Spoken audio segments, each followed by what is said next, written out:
بسم اللہ الرحمن الرحیم۔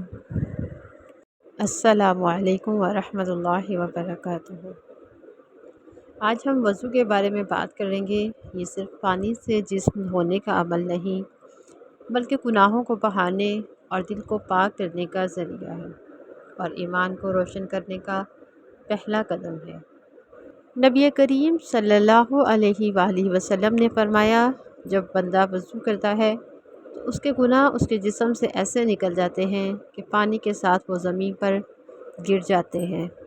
قرآن پاک میں وضو کا طریقہ اللہ تعالیٰ فرماتے ہیں، اے ایمان والو، جب تم نماز کے لیے کھڑے ہونے لگو تو اپنے چہروں اور کہنیوں تک ہاتھ دھو لو اور اپنے سروں کا مسح کرو اور ٹخنوں تک پاؤں دھو لو۔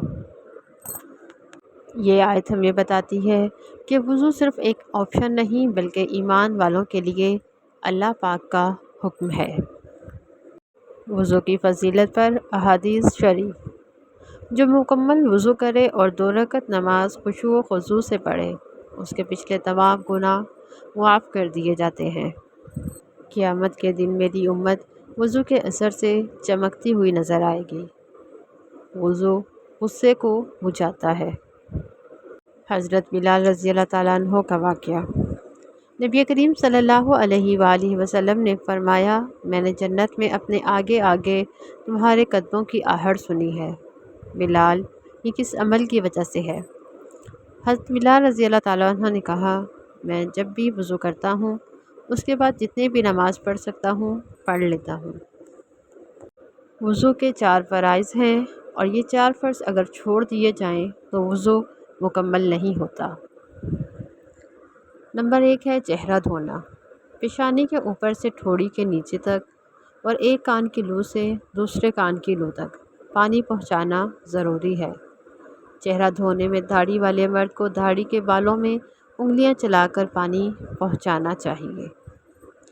نمبر 2 ہے کہنیوں سمیت دونوں ہاتھ دھونا۔ کہنی تک نہیں بلکہ کہنی سمیت پورا دھونا ضروری ہے۔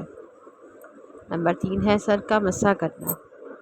کم از کم سر کے چوتھائی حصے پر گیلا ہاتھ پھیرنا فرض ہے۔ نبی کریم صلی اللہ علیہ وآلہ وسلم اکثر پورے سر کا مسح کرتے تھے۔ ٹخنوں سمیت دونوں پاؤں دھونا۔ ایڑی یا ٹخنا خشک نہ رہ جائے ورنہ وضو ٹوٹا ہوا ہوگا۔ نبی کریم صلی اللہ علیہ وآلہ وسلم نے فرمایا، اپنی ایڑیوں کو آگ سے بچاؤ۔ وضو کی سنن۔ یہ کام فرض نہیں لیکن کرنے سے وضو کامل اور ثواب زیادہ ہو جاتا ہے۔ وضو سے پہلے بسم اللہ کہنا، ہاتھ کلائی تک 3 بار دھونا، مسواک یا دانت صاف کرنا، 3 بار کلی کرنا، ناک میں پانی ڈالنا اور بائیں ہاتھ سے صاف کرنا، ہر عضو کو 3 بار دھونا، اور سب سے خاص یہ کہ ترتیب قائم رکھنا، پہلے چہرہ، پھر ہاتھ، پھر سر اور پھر پاؤں۔ اعضاء کو لگاتار دھونا، درمیان میں نہ رکنا۔ کانوں کا بھی مسح کرنا۔ وضو کی دعائیں۔ شروع میں بسم اللہ الرحمن الرحیم۔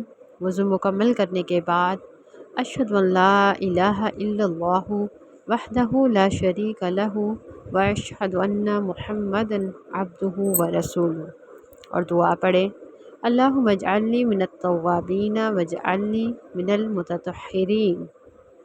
میں گواہی دیتی ہوں کہ اللہ پاک کے سوا کوئی معبود نہیں، وہ اکیلا ہے، اس کا کوئی شریک نہیں، اور میں گواہی دیتی ہوں کہ محمد صلی اللہ علیہ وآلہ وسلم اس کے بندے اور رسول ہیں۔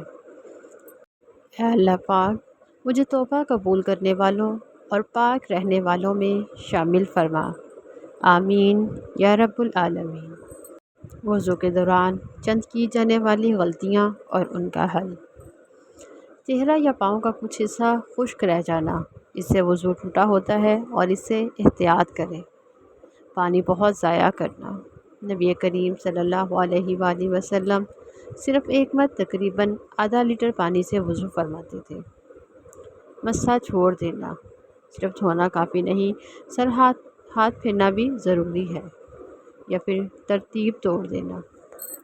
فرض ہمیشہ ترتیب کے مطابق ادا کریں۔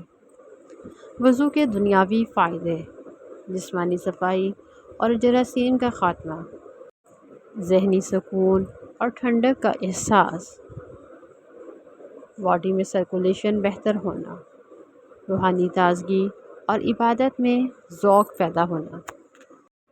وضو بظاہر ایک چھوٹا سا عمل ہے، لیکن اس کا اثر قیامت تک رہتا ہے۔ یہ آپ کی نماز کا پہلا قدم، جنت کا راستہ اور ایمان کی روشنی ہے۔ جب وضو کریں تو جلدی نہ کریں، بلکہ محبت اور سنت کے مطابق وضو کریں۔ یہ دل کی صفائی ہے اور یہ وہ روشنی ہے جو قیامت کے دن آپ کے چہرے، ہاتھوں اور پاؤں سے چمکے گی۔ اگلی بار آپ جب بھی وضو کریں تو یہ ضرور سوچیں کہ ہر قطرہ ایک گناہ دھو کر آپ کو جنت کے قریب کر رہا ہے۔ آپ سب دیکھنے والوں کو ہماری ویڈیو پسند آئے تو لائک، شیئر اور چینل کو سبسکرائب ضرور کیجیے گا تاکہ ہماری حوصلہ افزائی ہوتی رہے۔ جزاک اللہ خیراً کثیرا فی الدنیا والآخرہ، صلی اللہ علیہ وآلہ وسلم۔